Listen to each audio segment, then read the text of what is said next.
Oh, relax lang ha. Wala na.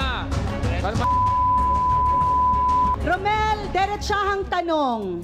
Ilang porsyento na sinasabi mong nagbebenta ng nakaw na gamit si JR? 99% po. 99%? Po, nakapagkwentuhan po kami, tsaka minsan nabenta niya na rin po ako ng mga nakaw na gamit.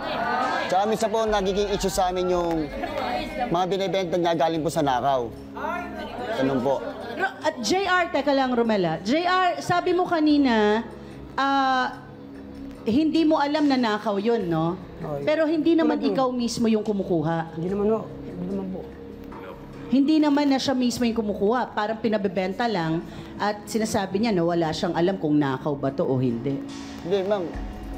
Kilala naman po sa amin siya magnanakaw eh. Tsaka wala po kasing walang mga tropa na lumalapit sa kanya dahil sa ganun yung background niya. Pero bakit ka nakakalabas-pasok pa sa bahay ni Mark? So, ibig sabihin, JR, meron kayong pagkakaibigan na binigyan ka ng tiwala at tila baga ngayon ay nasira. Nasira kasi pumapasok ka sa loob ng bahay at may nawala. So, paano? 'Di ba? Mahirap to pero tignan natin ha. Wala tayo dito para manghusga ha, JR ha.